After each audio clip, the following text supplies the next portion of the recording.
Welcome to my channel. ಇವತ್ತು ನಾನು puff ಸ್ಲೀವನ್ನು ಹೇಗೆ ಮಾಡೋದಂತ ತೋರಿಸ್ಕೊಡ್ತಾ ಇದ್ದೇನೆ.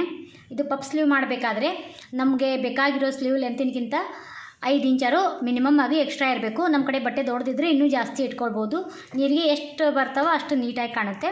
ನಾನೀಗ ಇದಕ್ಕೆ 5 ಇಂಚ್ ಮಾತ್ರ ಎಕ್ಸ್ಟ್ರಾ ತೊಗೊಂಡಿರ್ತೀನಿ. ಸ್ಲೀವ್ ಲೆಂತ್ 5 ಇಂಚ್ ಇರುತ್ತೆ.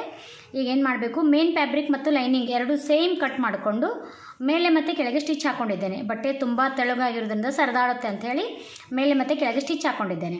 ಆಮೇಲೆ ಇಲ್ಲಿಂದ ಮಿಡಲ್ಗೆ ಒಂದು ಪಾಯಿಂಟ್ ಮಾಡಿಕೊಂಡು ಕಟ್ ಮಾಡ್ಕೋಬೇಕು. ಆಮೇಲೆ ಇಲ್ಲಿಂದ ಇದು ಹೊಲಿಗೆ ಹೋಗುತ್ತೆ ಅಂಥೇಳಿ ನಾನು 5 ಇಂಚ್ ಬಿಟ್ಕೊಂಡು ನೀರಿಗೆ ಮಾಡ್ಕೊಳ್ತೀನಿ. ಯಾಕಂದರೆ ಇಲ್ಲಿಂದ ನಾವು ಮಾಡ್ಕೊತ ಬಂದರೆ ಬಟ್ಟೆ ಸಣ್ಣದಾಗ್ಬಿಡುತ್ತೆ. ಬಟ್ಟೆ ನನ್ನ ಕಡೆ ಶಾರ್ಟೇಜ್ ಇರೋದರಿಂದ ಇಲ್ಲಿಂದ ನಾನು 5 ಇಂಚ್ ಬಿಟ್ಕೊಂಡು ಮಾಡ್ತಾಯಿದ್ದೇನೆ. ನಮ್ಮ ಹತ್ರ ಬಟ್ಟೆ ದೊಡ್ಡದಿದ್ದರೆ ನಾವಿನ್ನೂ ಎಕ್ಸ್ಟ್ರಾ ತೊಗೋಬೋದು.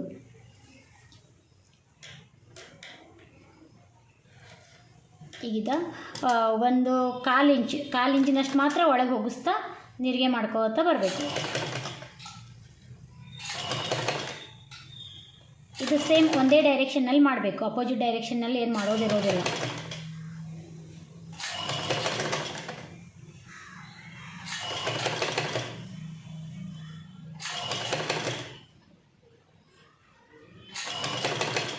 ಮೊದಲಿಗೆ ನೀವು ಮಾಡೋಕ್ಕೆ ಬರದೇ ಹೋದರೆ ಈ ರೀತಿಯಾಗಿ ಸ್ಕ್ರೂ ಡ್ರೈವರ್ ಅಥವಾ ಕ್ರೋಶಾ ನೀಡಲ್ದಿಂದ ನೀರಿಗೆಯನ್ನು ಈ ರೀತಿ ಒಳಗೆ ಇಡ್ತಾ ಹಾಕ್ಬೋದು.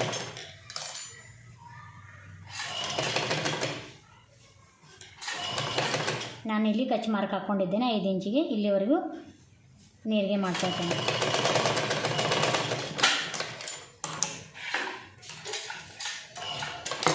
ಈಗ ಕೆಳಗಿಂದು ಈ ಮೇಲೆ ನಾವು ನೀರಿಗೆ ಎಲ್ಲಿ ಹಿಡಿದಿರ್ತೀವಿ ಅದೇ ಸೇಮ್ ಈ ನೀರಿಗೆಗಳನ್ನು ಹಿಡಿತಾ ಹೋಗಬೇಕು. ಈ ಪ್ಲೇಟ್ಸ್ ಇದ್ರ ಕೆಳಗೆ ಹೀಗೆ ಬರ್ತಾ ಸ್ಟಿಚ್ ಹಾಕ್ಕೋಬೇಕು.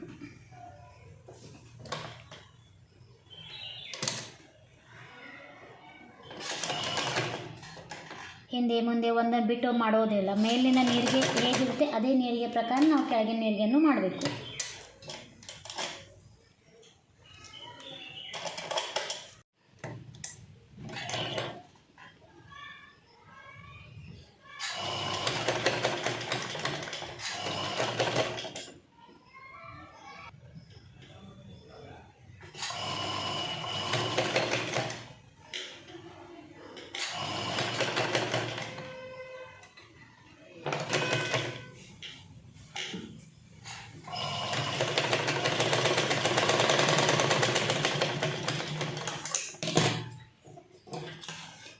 ಈ ರೀತಿ ಎಕ್ಸ್ಟ್ರಾ ದಾರದ ಎಳೆಗಳು ಬಂದರೆ ಕಟ್ ಮಾಡ್ಕೊಂಡ್ಬಿಡೋಣ. ನಾನು ಇದಕ್ಕಿಲ್ಲಿ ಅಪೋಸಿಟ್ ಕಲರಿಂದು ಪೈಪಿಂಗ್ ಮಾಡ್ಕೊಳ್ತಾ ಇದ್ದೇನೆ. ಇದು ಸ್ಟ್ರೈಟ್ ಲೈನ್ ಇರೋದರಿಂದ ಬಟ್ಟೆ ಕ್ರಾಸ್ ಬೇಕಂತ ಏನಿರೋದಿಲ್ಲ. ಕೊರಳಿಗೆಲ್ಲ ಮಾಡಬೇಕಾದ್ರೆ ಕಂಪಲ್ಸರಿ ನಾವು ಕ್ರಾಸ್ ಬಟ್ಟೆನೇ ತೆಗೆದುಕೊಳ್ಬೇಕು.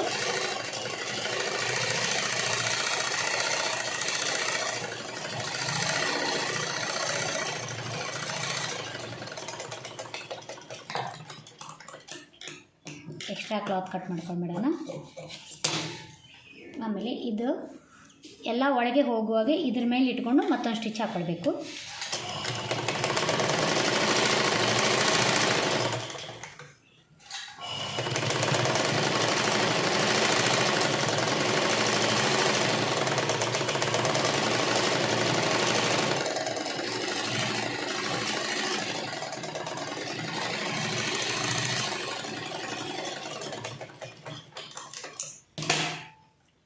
ಆಮೇಲೆ ಈ ಬಟ್ಟೆಯನ್ನು ಈ ರೀತಿ ಫೋಲ್ಡ್ ಮಾಡಿಕೊಂಡು ಈ ಬಟ್ಟೆ ಮತ್ತು ಇದರ ಮಿಡಲ್ನಲ್ಲಿ ನಾವು ಸ್ಟಿಚ್ ಹಾಕ್ಕೊಳ್ತಾ ಹೋಗ್ಬೇಕು.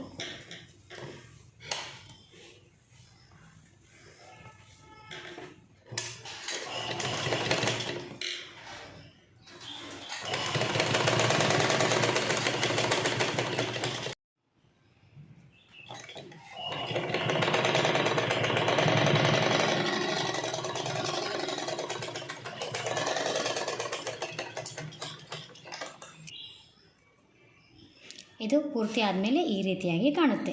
ಇದು ನಾವು ಹಾಕ್ಕೊಂಡಾಗ ಈ ರೀತಿಯಾಗಿ ಫಪ್ ಥರ ಕಾಣುತ್ತೆ. ಪೈಪಿಂಗ್ ಎಲ್ಲ ಈ ರೀತಿ ಒಳಗೆ ಬರೋದರಿಂದ ನೀಟಾಗಿ ಕಾಣುತ್ತೆ. ಈ ವಿಡಿಯೋ ನಿಮಗೆ ಇಷ್ಟವಾದಲ್ಲಿ ನಮ್ಮ ಪೇಜನ್ನು ಫಾಲೋ ಮಾಡಿ. Thank you.